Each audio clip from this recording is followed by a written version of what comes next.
Hello everyone and welcome back to my channel. I hope you are doing good. So I'm showing you Git tutorials. I'm showing you basic of Git. So today I'm going to show you Git Commit. So basically what Git Commit command does is just save your changes to the repository. It's like a snapshot of your repo. It's like that your changes are saved in your local, like these will be there at a given particular time. You have saved these changes.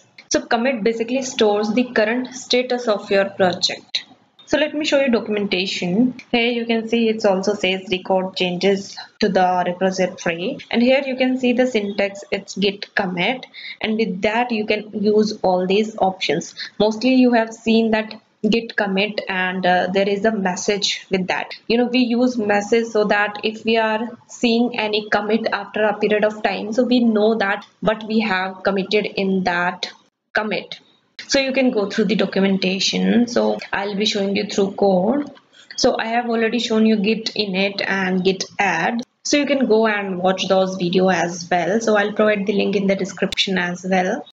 So before moving forward, I'm just going to run one command, that is git status. So I'm just going to show you what I have done till now. So I have added my files to the index, so that is like staging area. So you can see I have changes needs to be committed, that is about file contact, these files.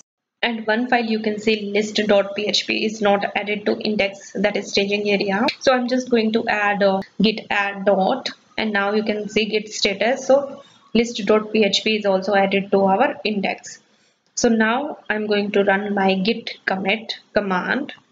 So write git commit -m and write message, let's say git commit tutorial. So writing message is a good practice as there will be multiple commits in a project. So if you will see your commits after some time, then it will be difficult to differentiate that in which commit you have done what. So it's a good practice to write message.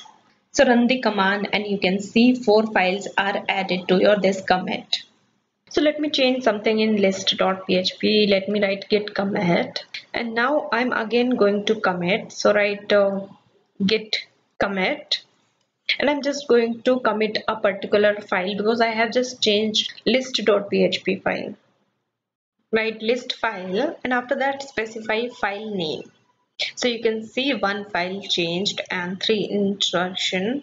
So now I have done 2 commits. So you can also check your commits using git log command. So I'm just going to show you how you can check it. So let me just clear everything.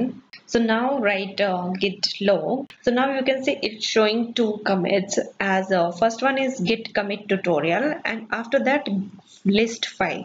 These 2 I have done just now. And also make sure that you are on the correct branch.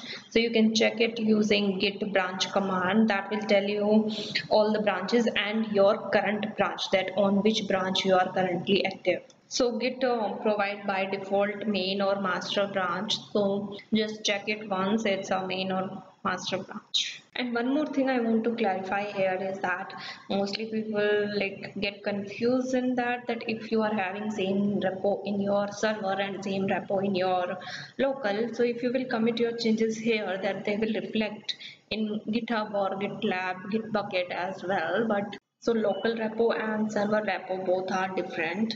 So basically in your local you are using Git. So that is basically a software that you are using, basically a command line tool that is locally installed in your system. And if you will talk about GitHub, Gitbucket, these are basically cloud-based system that provide you to store your code there. Basically it's a hosting service where you can host your code or git versions. So that's all in this video. I hope you like this video. Please like, share and subscribe to my channel. Thank you so much for watching.